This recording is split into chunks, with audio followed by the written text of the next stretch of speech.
बिस्मिल्लाहिर्रहमानिर्रहीम। प्यारे दोस्तों, एक संजना नाम की औरत हर सुबह अपने पति मनीष के साथ कार में बैठकर शहर की भीड़ भाड़ वाली सड़कों से होकर ऑफिस जाती थी।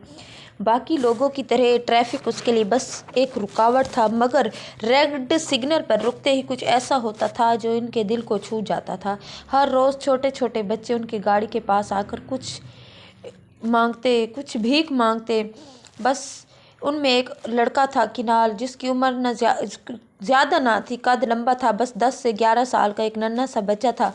कभी वो गुब्बारे लेकर भागता हुआ कार के पास पहुंचता, कभी हाथ में पुरानी किताबें तो कभी रंग बिरंगे फूल। इसकी बातें इतनी मीठी थी कि सुनकर लगता था जैसे कोई फरिश्ता सड़क पर उतर आया हो। एक दिन वो गाड़ी के पास आकर बोला, आंटी गुब्बारा ले लीजिए, आपके बच्चे बहुत खुश हो जाएंगे। संजना मुस्कुराई, मैं गुब्बारे का क्या करूँगी, अपने बच्चे को दे दीजिएगा। संजना हंसते हुए बोली, अरे मेरे बच्चे नहीं हैं। वो तो उस किनारे ने मासूमियत से सर हिलाया। आंटी ले लो ना, सुबह से एक भी नहीं बिका। ये बात संजना के दिल में उतर गई। उन्होंने 2 गुब्बारे खरीदे और कार आगे बढ़ गई। कुछ दिनों बाद वही जगह, वही सिग्नल, लेकिन इस बार कनाल के हाथ में किताबें थी। संजना ने मुस्कुराकर पूछा, क्या बात है, आज गुब्बारा गायब? कनाल भोलेपन से बोला, आंटी गुब्बारे फट जाते हैं, नुकसान हो जाता है, आज किताब ले लीजिए, बस 20 रुपए की है। ज़रूरत ना होने के बावजूद संजना ने किताब खरीद ली। धीरे धीरे दोनों के बीच एक अजीब सा लगाव बढ़ने लगा। संजना इससे कुछ न कुछ खरीदी थी और चुपचाप नोट उसकी हथेली में सरका दिया करती थी, और कनाल दिल ही दिल में मुस्कुरा कर रह जाता था। और कनाल की मासूम मुस्कान किसी मरहम की तरह उस संजना के दिल में उतरती जाती थी। फिर एक दिन वही सिग्नल, वही हलचल, लेकिन कनाल नहीं था। वो संजना बेचैन होकर शीशे से बाहर झांकती रही, जैसे दिल कह रहा हो आज वो दिखेगा नहीं, कुछ गलत हुआ है। तभी 2-4 बच्चे भागते हुए आए। मैडम, आप कनाल को ढूंढ रही हैं? संजना की सांस रुक गई। संजना की, हाँ, कहाँ है वो? उन बच्चों की आवाज़ पे बेचैन सी हो गई। दीदी, उसका एक्सीडेंट हो गया है। तो अब तो जैसे उसकी हालत अजीब सी हो गई। दीदी, एक कार ने टक्कर मारी और कार वाला भाग गया, उसका सर फट गया था, लोग इसे अस्पताल ले गए, पर उन्होंने कहा कि बचने की उम्मीद बहुत कम है। संजना के हाथ कांपने लगे, आंखों से आंसू खुद ब खुद गिरते चले गए। दिल में एक अजीब सी बेचैनी शुरू हो गई। कनाल के लिए मोहब्बत जाग और किसी अनकही याद की तरह वो बेचैन हो गई। उसे ज़रा भी अंदाज़ा नहीं था कि ये हादसा सिर्फ एक बच्चे का दर्द नहीं, बल्कि इसकी ज़िंदगी की सबसे बड़ी सच्चाई ले आने का लम्हा है, और बहुत कुछ बदलने वाला था। एक ऐसा खुलासा जिसे सुनकर इनकी दुनिया बिखर जाएगी। और ये मासूम बच्चा कनाल कोई और नहीं बल्कि उनका खोया हुआ बेटा था, जिसे पैदा होते ही एक मजबूरी ने उनसे छीन लिया था। संजना ने जैसे ही सुना, इसकी सांसें अटक गई। घबराई हुई आवाज़ में बोली, क्या क्या तुम बता सकते हो? लड़के वो तुरंत बोले, हाँ आंटी, वो तो हमारे घर के बिल्कुल पास रहता है। संजना ने मनीष की तरफ और देखा, आंखों में बेचैनी साफ झलक रही थी। मनीष, मुझे यहीं उतार दो, मेरा दिल कुछ अच्छा नहीं लग रहा, मुझे उसे देखने जाना होगा। मनीष ने गहरी सांस ली, बोला, ठीक है, तुम चली जाओ, मुझे दुकान खोलनी है, पर जो भी हो फ़ौरन मुझे कॉल करना। मनीष ने उसे वहीं उतार दिया। संजना ऑटो में बैठी और घबराए दिल के साथ उस गली की तरफ निकल पड़ी जहाँ कनाल रहता था। जैसे ही संजना उतरी, उसकी नज़र एक बुजुर्ग औरत पर पड़ी। इसे देखते ही संजना शशदर रह गई। ये वही औरत थी, इसे तो वो अच्छी तरह जानती थी। इधर वो औरत भी डर कर अगले ही पल वो फूट फूट कर रोने लगी। वो कांप रही थी और कांपती आवाज़ में बोली, मैं तेरे बेटे को बचा नहीं पाई। संजना के पैरों तले ज़मीन खिसक गई। क्या हुआ? मेरा बेटा कनाल था। बुजुर्ग औरत हाथ से आंसू पूछते हुए बोली, हाँ, तुम्हारा बेटा कनाल ही था, हाँ, वो तेरा कनाल ही था। बस वो इतना सुनना था कि संजना ने छाती पीटना शुरू कर दिया। मेरे भाग यहीं फूट गए। 10 साल बाद मेरा बच्चा मेरे सामने खड़ा था और मैं इसे पहचान न सकी। संजना रोते रोते ऐसी हालत हो गई कि वो बेचैन हो गई कि मुझे इसे देखना। अभी गली की औरतें इकट्ठी होने लगी। एक ने पूछा, ये कौन है, इतनी बेचैन क्यों हो रही है? कनाल की दादी ने आंसू पूछते हुए कहा, अरे यही तो इसकी असल माँ है। चारों तरफ से लोग बढ़ने लगे। किसी को यकीन नहीं हो रहा था, क्योंकि इतनी उम्र से वो औरत और बच्चा इस हालत में जी रहे थे। संजना का रो रो कर पुकारना पूरे मोहल्ले में गूंज रहा था, कनाल मेरे बच्चे, कनाल। इस दर्दनाक सच्चाई को समझने के लिए हमें समय में थोड़ा पीछे लौटना होगा। साल 2015 में कोलकाता की रहने वाली संजना सिर्फ 19 साल की थी जब इसे एक अजय नाम के लड़के से प्यार हो गया था। दोनों शादी करना चाहते थे, पर संजना का घर इस रिश्ते के खिलाफ था। लाख समझाने के बावजूद एक दिन ऐसा आया कि उन्होंने भागकर शादी कर ली। ये दोनों शहर में एक छोटे से किराए के घर में रहने लगे, लेकिन उस माशरे में उनके लिए रहना मुश्किल हो गया, क्योंकि उनके परिवार ने उनके साथ अपना रिश्ता, हर नाता ख़त्म कर लिया था और फिर उसकी ज़िंदगी तबाह हो जानी थी। और फिर एक दिन ऐसा हुआ कि जिस बात से संजना हमेशा डरती थी वही हुआ। दुश्मनों ने संजना को पकड़ लिया। इसके पास ना घर था ना सहारा, वो मायके भी नहीं जा सकती थी और इसके पास उसका बेटा था, इसे बस उसके सहारे जीना था। इतने में जब उस को खबर पहुंची कि उसके माँ बाप का इंतकाल हो गया है, फिर वो हुआ जो नहीं होना चाहिए था। तो फिर ऐसा हुआ कि उसके शौहर अजय का इंतकाल हो गया। उसके ससुराल वालों ने कहा कि तुम अब जवान हो, हम तेरी दूसरी शादी करा देंगे, पर बस एक बात को भूलना होगा कि इस बच्चे को छोड़ना होगा। वो कहने लगी, मैं इस बच्चे को कैसे छोड़ दूँ? लेकिन वो बोले, अगर ये बच्चा रहेगा तो कौन तुझसे शादी करेगा? इधर जाए कि उधर जाए और फिर अपनी ज़िंदगी बना ले, हम कनाल को पाल लेंगे, वो हमारा खून है। बहुत सोचने समझने के बाद आंसुओं के समंदर में डूबते हुए संजना ने अपना छोटा सा कनाल उसकी दादी दादा को सौंप दिया और अपने माता पिता के सहारे अपने मैके लौट गई। संजना के माता पिता तो थे नहीं, और फिर उनके भाइयों ने एक अच्छे और बहुत ही अच्छे लड़के मनीष के साथ रिश्ता तय कर दिया।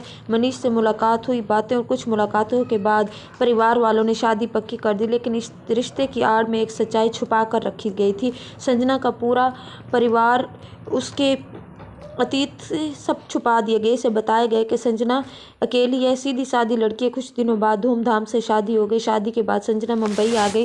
मनीष मुंबई में रहता था, पढ़े लिखा था और फिर उसकी यहाँ पर अच्छी जॉब थी। शादी के बाद हर किसी से यही कहता था, मैंने दुनिया की सबसे अच्छी लड़की से शादी की। मनीष की बस सारा जो कारोबार था वो मार्केट में मोबाइल की दुकान थी। कुछ गर्म माहौल भी था और कुछ इतना अच्छा चलता था कि घर में कभी पैसों की कमी महसूस नहीं होती थी। धीरे धीरे संजना भी दुकान पर हाथ बटाने लगी। दोनों साथ बैठकर काम करते, चाय पीते, हंसते, जिंदगी जैसे संवर गई थी। लेकिन जिंदगी की ऐसी दौड़ भाग थी कि उसमें उनकी ज़िंदगी में कोई औलाद न आई। वो उस छोड़े हुए बच्चे कनाल की ज़िंदगी में तूफान आने वाला था। कनाल के दादा का अचानक इंतकाल हो गया। उनके जाते ही घर का माहौल बदल गया। रोज़ बातें शुरू हो जाती, इस बच्चे को इसकी माँ छोड़कर भाग गई, अब हम क्यों पाले? बहुत लेकिन कनाल की दादी किसी पत्थर की तरह कहती, ये मेरा बेटा है, ये मेरे बेटे की निशानी है, मैं इसे कहीं नहीं भेजूंगी। इस जिद पर कनाल की बड़ी बहू यानी कनाल की दादी की बड़ी बहू और फिर छोटियों ने उन्हें घर से बाहर निकाल दिया कि अगर इतना झगड़ा ही करना है इस बच्चे के साथ तो फिर इसे यहाँ से फेंक दो। तो वो कहने लगी, नहीं, मैं इसे लेकर मुंबई चली जाऊँगी। दादी ने तुरंत सर हिला दिया, नहीं, मैं किसी पर भरोसा नहीं करती, ये मेरे साथ रहेगा। तब बुआ ने समझाया, ठीक है तो आप मेरे साथ चलिए, मैं जहाँ रहूँगी वहीं आप भी रहेंगी। और इसी तरह कनाल अपनी दादी के साथ मुंबई आ गया। सा वक्त बीत तक अब कनाल 10 साल का हो चुका था। आंसुओं से भरी शरारती दुनिया को अपने ढंग से समझने की कोशिश करता हुआ एक दिन इसने देखा कि इसकी उम्र के बच्चे रोज़ जेब में पैसे लिए फिरते हैं। उसने पूछा, तुम पैसे कहाँ से लाते हो? बच्चों ने हंसते हुए कहा, मुंबई की सड़कों से रेड सिग्नल पर गाड़ियों के पास जाते और मांग लेते। कनाल के मन में भी पैसे कमाने की चाह जागी। वो बोला, मैं तुम्हारे साथ चलूँगा, लेकिन दादी ने सख्त मना कर दिया। भीख मांगना बहुत बुरी बात है बेटा। कनाल ने नटखट मुस्कान के साथ कहा, मैं भी थोड़ी मांगूंगा, भीख थोड़ी मांगूंगा, मैं तो सामान बेचूंगा। गुब्बारे दादी ने इसे लेकर दे दिए और यूं कनाल ने कुछ गुब्बारे खरीदे और रेड सिग्नल पर बेचने जाने लगा। कभी कभी फूल, कभी किताबें, जो हाथ लगता बेच देता। कि इसी दौरान इसकी ज़िंदगी में बिना किसी पहचान के इसके असल माँ वापस आ चुकी थी, संजना। लेकिन दोनों एक दूसरे को पहचान नहीं पाए। संजना अंदर ही अंदर अपने बेटे को हर रोज़ याद करती, लेकिन इसकी ममता कभी ये थी कि कभी कनाल का नाम नहीं लेना। कोई जान गया तो ज़िंदगी ख़राब हो जाएगी, इसलिए वो चुप रही, अपने आंसू तक किसी से ना बांट सकी। कभी कभी माएँ खुद पिस जाती हैं। बस इतना ही पता चलता कि कनाल अपनी बुआ के साथ मुंबई चला गया है। कि वो मैडम बनी थी। माँ और बेटा एक ही शहर में थे और एक ही सड़क पर खड़े थे, एक ही हवा में सांस ले रहे थे, पर पहचान की डोर टूट चुकी थी। संजना ने कई बार इससे नाम पूछा, घर पूछा। कनाल ने कहा, मैं ये नहीं बता सकता।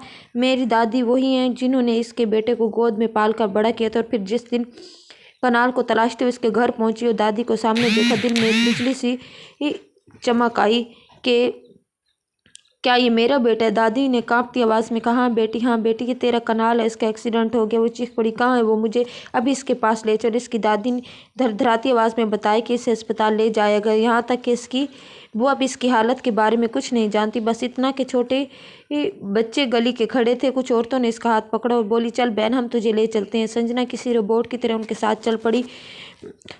उसका पूरा जिस्म खून से भरा हुआ था। फूट फूट कर रोने लगी। उन्होंने बताया, डॉक्टर कह रहे उम्मीद बहुत कम है।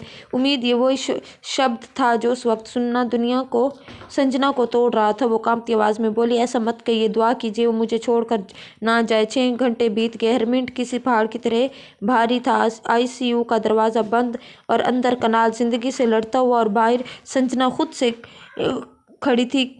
इसी बीच मनीष के फ़ोन लगातार बज रहे थे। आखिरकार उसने एक बार कहा, मनीष, इस लड़के के बचने की शायद कोई उम्मीद नहीं है, मैं आज नहीं आ पाऊंगी, माफ़ करना। मनीष हैरान था। क्या तुम अस्पताल पहुंच गई हो? ये कैसी बातें कर रहे हो? इसके माँ बाप हैं, वो संभाल लेंगे। लेकिन संजना इसे कैसे बताती कि जिस लड़के को वो कोई और समझ रहा था, वो इसका अपना बेटा है, जिसे इसने दुनिया से छुपाए रखा था। इसने बस इतना काम है, अभी नहीं बात कर सकती, और फ़ोन बंद कर दिया। कुछ देर बाद एक डॉक्टर बाहर आया। अगर मरीज़ को होश आ गया है तो वो धीरे धीरे ठीक हो सकता है, अगर होश ना आया तो कुछ कहना मुश्किल है। 3 दिन मानो 3 साल। फिर तीसरे दिन शाम को डॉक्टर ने मुस्कुराते हुए खबर दी, लड़का होश में आ गया है, अब आप लोग मिल सकते हैं। उस पर रोने वालों की भीड़ में एक ही आवाज़ थी, सुकून की। सब एक दूसरे को गले लगाकर रो पड़े। संजना दौड़ती हुई अंदर गई।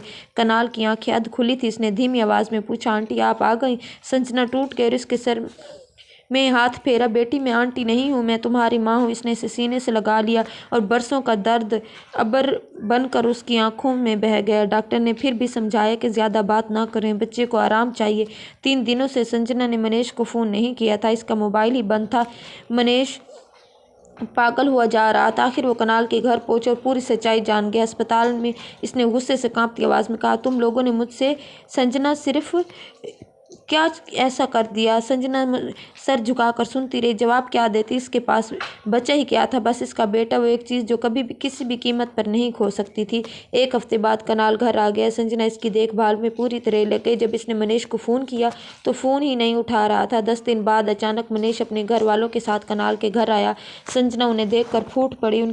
उसकी सास ने उसे गले लगाकर बोली, बेटी मत रो, चलो मैं आ गई हूँ, अपने बेटे को छोड़कर कहीं नहीं जाऊँगी। सास मुस्कुराई। किसी ने कहा है कि इसे छोड़कर चलने को? तुम्हारा बेटा है और उसकी दादी सब साथ चलेंगे। मनीष बहुत देर बाद बोला, चलो संजना, मैं भी तुम्हारे बगैर नहीं रह सकता, और यूँ टूट चुका हूँ कि अब दूर नहीं रह सकता। ये घटना है 2020 की। इस समय संजना 2 महीने बच्चे के साथ ही थी। 7 महीने बाद इसने एक प्यारे बेटे को जन्म दिया, और इसके कुछ अर्सा बाद उनके यहाँ बेटी पैदा हुई, और यूं उनकी फैमिली 3 बच्चों समेत मुकम्मल हो गई। प्यारे बहन भाइयों, सब तो दोस्तों, ये बात समझना चाहिए सबको कि प्यार मोहब्बत के चक्कर में घर छोड़कर भागना नहीं चाहिए, और ना ही अपने माँ बाप की इज्जत उछाल कर जाना चाहिए। ऐसी गलती करेंगे, घर छोड़कर भाग जाएंगे, किसी और की औलाद पर यकीन रखेंगे, तो इसका अंजाम यही होगा कि हमें दर दर की ठोकरें खाने के लिए वो इस बेराह दुनिया में छोड़ देगा। अगर कहानी पसंद आई हो तो लाइक करें, दोस्तों के साथ शेयर करें, और नई कहानियों